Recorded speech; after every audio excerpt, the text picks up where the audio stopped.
Assalamualaikum sahabat semua. Semoga kita semua selalu dalam limpahan rahmat dan ampunan Allah Subhanahu wa Ta'ala. Pada kesempatan kali ini kami ingin mengajak sahabat untuk kembali mengenang seorang ulama yang karismatik, ulama yang sangat dalam keilmuannya, seorang mujaddid, bahkan beliau termasuk ulama yang sangat pemberani. Beliau adalah Sayyid Muhammad Al-Maliki. Menurut salah satu sumber, Sayyid Muhammad bin Alawi Al-Maliki adalah salah seorang ulama Islam dari Arab Saudi. Beliau dilahirkan pada tahun 1365 Hijriah atau 1946 Masehi di kota Mekah. Beliau berasal dari keluarga Al-Maliki Al-Hasani yang terkenal. Ayahnya adalah As-Sayyid Alawi, seorang ulama terkemuka di Mekah dan merupakan salah satu penasihat Raja Faisal, yakni Raja Arab Saudi. Di bawah bimbingan ayahnya, sejak kecil ia sudah belajar Al-Quran. Ayahnya wafat pada tahun 1971.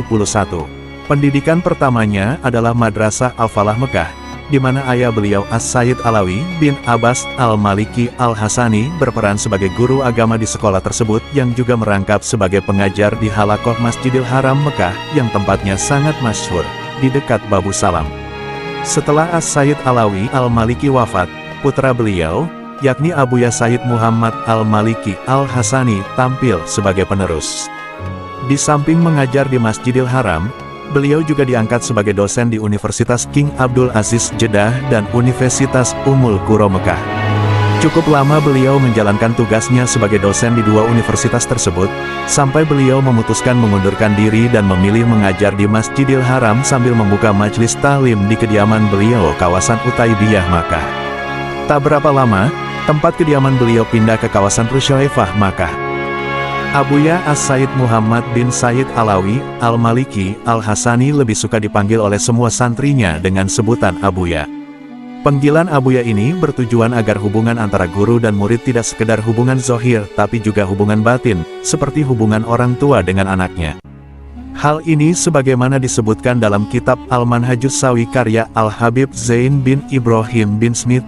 Bapakmu ada tiga. Pertama, bapak yang dengannya kamu lahir ke dunia. Kedua, bapak yang telah menikahkan anaknya dengan kamu. Ketiga, bapak yang telah mendidik dan memberimu ilmu, dan dia yang paling utama di antara yang lain. Abuya As-Sayyid Muhammad bin Alawi Al-Maliki Al-Hasani bermazhab Malikiyah. Meski demikian, Abuya tidak menyuruh para santrinya untuk mengikutinya bermazhab kepada Imam Malik, kecuali hanya beberapa orang saja. Bahkan, Abuya sengaja memanggil beberapa ulama yang bermazhab Syafi'iyah untuk mengajari fikih mazhab Imam Syafi'i di tempatnya. Metode tarbiyah Abuya Sayyid Muhammad bin Alawi Al-Maliki Al-Hasani di dalam mendidik santri-santrinya tercermin dalam beberapa kalam hikmah beliau. Antara lain, Abuya lebih mengutamakan akhlak daripada ilmu, sebagaimana yang beliau pernah dawuhkan.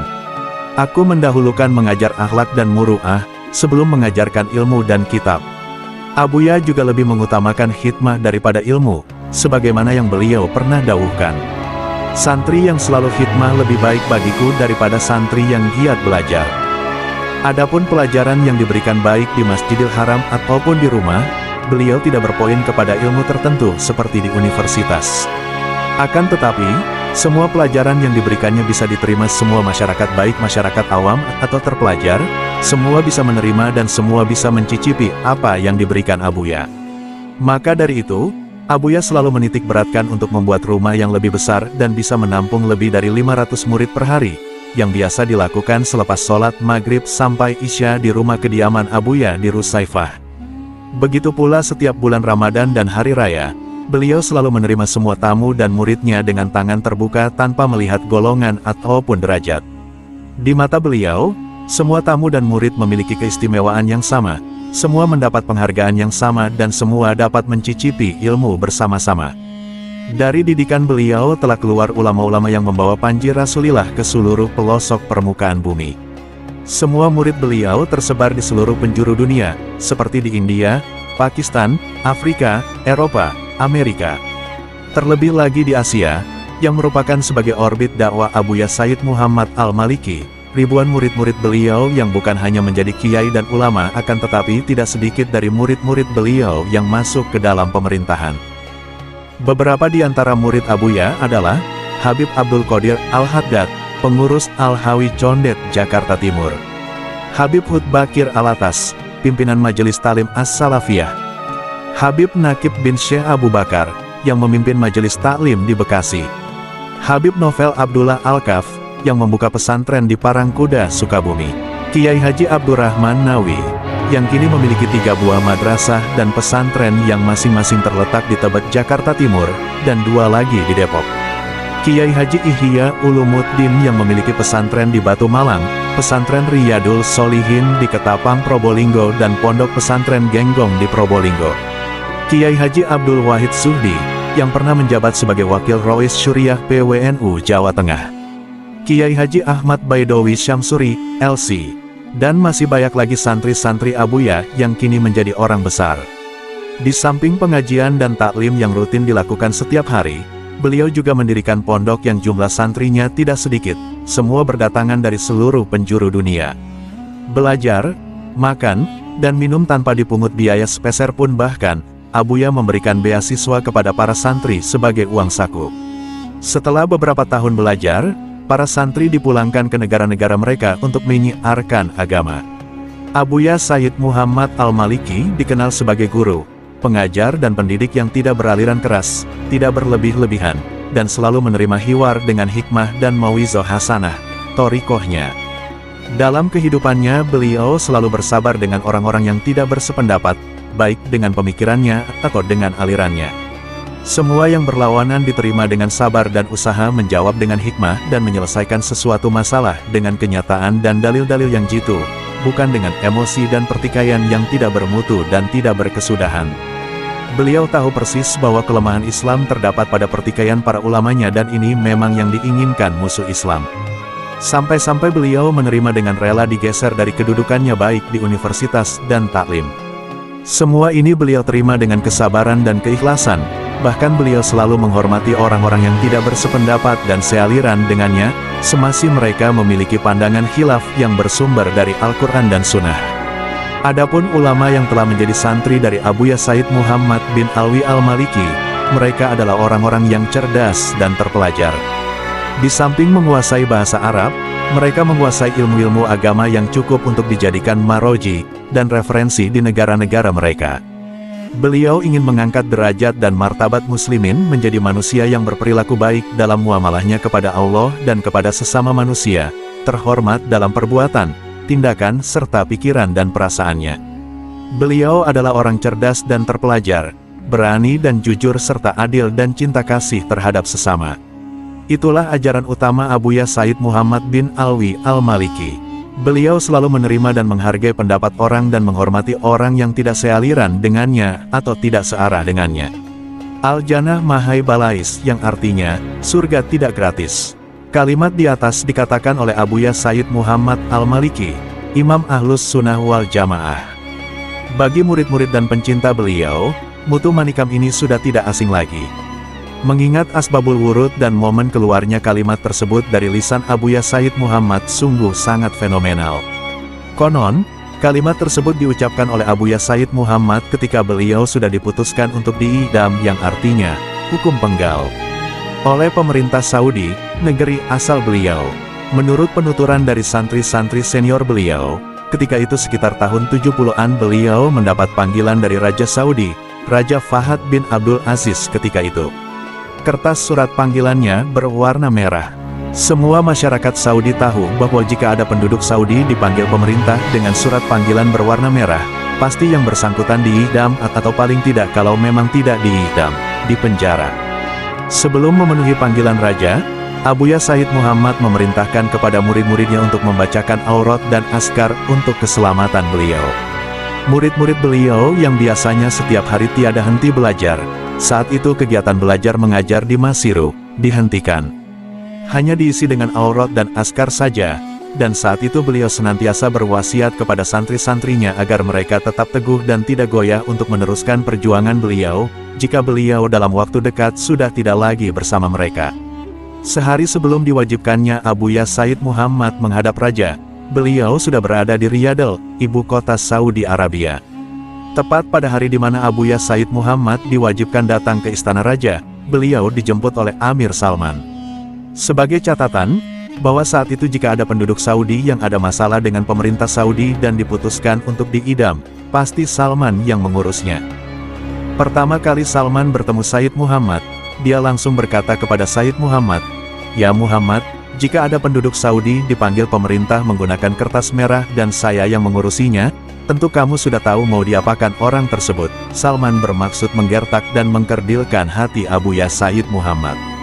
Akan tetapi, digertak seperti itu, Abuya sama sekali tidak gentar. Mendengar ucapan Salman itu, justru Abuya malah seperti macan yang dibangunkan dari tidurnya.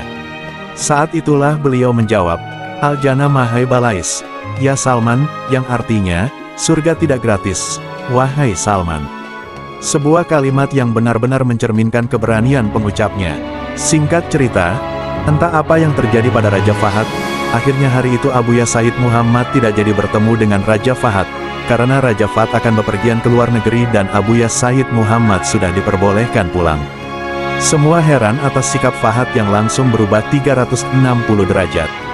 Apakah benar dia urung mengidam Sayyid Muhammad hanya karena lantaran dia sibuk akan bepergian atau entah karena sebab yang lain?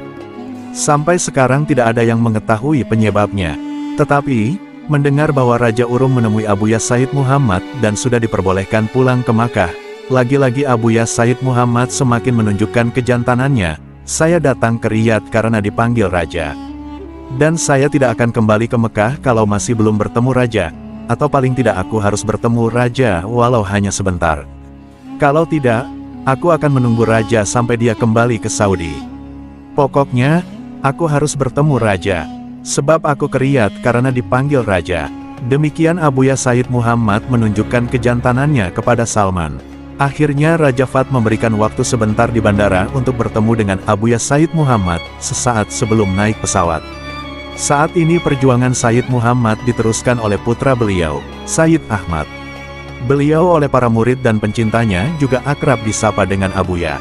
Keteguhan serta kejantanan Abuya Sayyid Ahmad juga tak ubahnya seperti sang ayah, Sayyid Muhammad.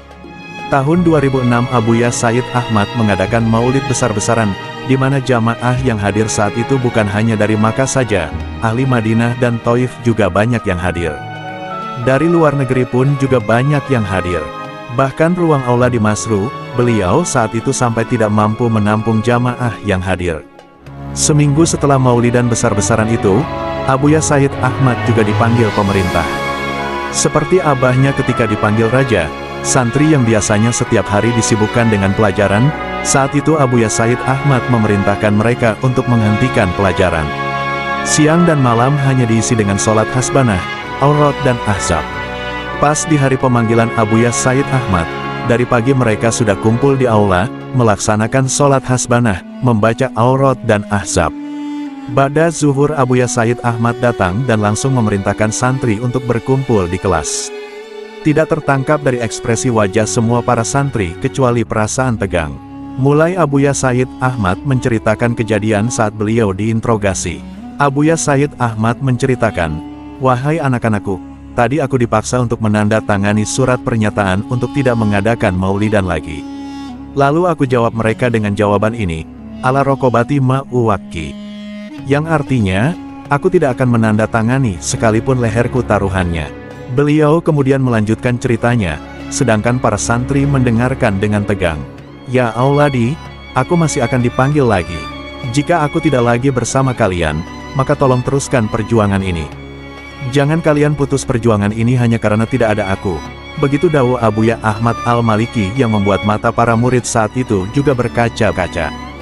Bahkan banyak dari mereka saat itu sampai sesenggukan. Tidak tega dengan apa yang dialami Abuya Ahmad, sekaligus dipenuhi perasaan mencekam. Dan sampai sekarang Abuya Ahmad tetap tidak berkenan untuk menandatangani pernyataan untuk tidak lagi mengadakan maulidan.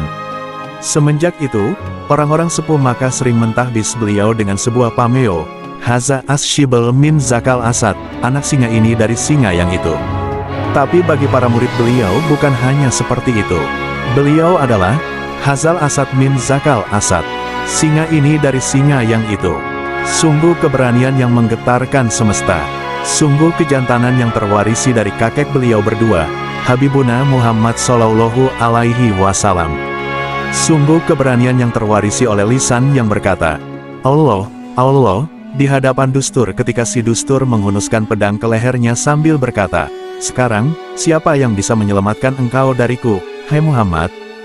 Dan terjatuhlah pedang Dustur, tersetrum oleh kalimat yang terhentak dari lisan pemimpin para pemberani itu, Habibuna Muhammad.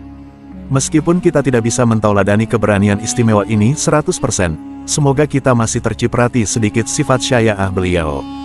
Di samping tugas Abuya sebagai dai, pengajar, pembimbing, dosen, penceramah dan segala bentuk kegiatan yang bermanfaat bagi agama, beliau pula seorang pujangga besar dan penulis unggul. Tidak kurang dari 100 kitab yang telah ditulisnya, semuanya beredar di seluruh dunia. Tidak sedikit dari kitab-kitab beliau yang beredar telah diterjemahkan ke dalam bahasa Inggris, Prancis, Urdu, Indonesia, dan negara lainnya. Abuya Sayyid Muhammad merupakan seorang penulis prolifik dan telah menghasilkan hampir 100 lebih kitab. Beliau telah menulis dalam pelbagai topik agama, undang-undang, sosial, serta sejarah, dan kebanyakan bukunya dianggap sebagai rujukan utama dan perintis kepada topik yang dibicarakan dan dicadangkan sebagai buku teks di institusi-institusi Islam di seluruh dunia. Berikut beberapa karya beliau dalam berbagai bidang. Kitab Mafahim adalah salah satu kitab karya Abuya Sayyid Muhammad bersinar layaknya suatu kemilau mutiara. Inilah seorang manusia yang menantang rekan-rekan senegaranya, kaum Salafi Wahabi, dan membuktikan kesalahan doktrin-doktrin mereka dengan menggunakan sumber-sumber dalil mereka. Namun, di samping keberanian intelektualnya ini, Abuya Sayyid Muhammad dikucilkan dan dituduh sebagai seorang yang sesat. Beliau pun dicekal dari kedudukannya sebagai pengajar di Masjidil Haram Mekah, kitab-kitab beliau dilarang, bahkan kedudukannya sebagai profesor di Ummul Qura dicabut. Beliau ditangkap dan paspornya ditahan, namun dalam menghadapi semua hal tersebut, Abuya Sayyid Muhammad sama sekali tidak menunjukkan kepahitan dan keluh kesah. Beliau tak pernah menggunakan akal dan intelektualitasnya dalam amarah, melainkan menyalurkannya untuk memperkuat orang lain dengan ilmu pengetahuan dan tasawuf. Hari Jumat, 15 Ramadan 1425 Hijriah, di Mekah, Abuya wafat. Abuya dimakamkan di sebelah makam ayahnya dan Sayyidah Khadijah. Abuya telah meninggalkan kita semua pada hari Jumat, 15 Ramadan. Sesuai dengan doa beliau untuk meninggal dunia pada bulan Ramadan, dalam keadaan berpuasa di rumahnya di Mekah. Wafatnya Abuya amat mengejutkan. Ucapan taksiyah diucapkan dari seluruh penjuru dunia Islam. Salat jenazah dilakukan di seluruh pelosok dunia. Salat jenazah pertama diimamkan oleh adiknya As-Sayyid Abebas, dan seterusnya di Masjidil Haram dengan Imam Subail. Ratusan ribu manusia membanjiri upacara pengekuburan Abuya. Sebelum meninggal dunia, beliau menghubungi santri lamanya di Indonesia melalui telepon dan bertanyanya apakah dia akan datang ke Mekah pada bulan Ramadan. Apabila dia menjawab tidak, Abuya Sayyid Muhammad bertanya pula, "Tidakkah engkau akan menghadiri penegebumianku?" Beliau dimakamkan di pemakaman Al-Mala di samping kuburan istri Sayyidah Khadijah binti Khuwailid. Dan yang menyaksikan penguburan beliau saat itu adalah seluruh umat muslimin yang berada di Makkah, termasuk para pejabat, ulama, para santri yang datang dari seluruh pelosok negeri, baik dari dalam Makkah atau dari luar negeri. Semuanya hadir demi melihat beliau untuk terakhir kalinya, sebelum disemayamkan. Begitu pula selama 3 hari 3 malam rumahnya yang selalu terbuka bagi ribuan orang yang ingin mengucapkan belasungkawa dan melakukan asa. Dan di hari terakhir taksiyah, Wakil Raja Saudi, Amir Abdullah bin Abdul Aziz dan Amir Sultan datang ke rumah beliau untuk memberikan sambutan belasungkawa dan mengucapkan selamat tinggal kepada pemimpin agama yang tidak bisa dilupakan umat.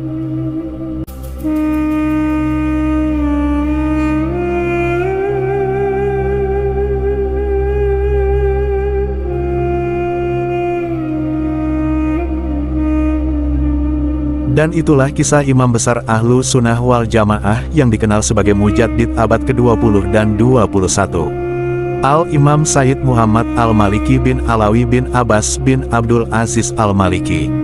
Terima kasih telah menonton, semoga bermanfaat. Jangan lupa subscribe, like, dan juga share sebanyak-banyaknya. Wassalamualaikum warahmatullahi wabarakatuh.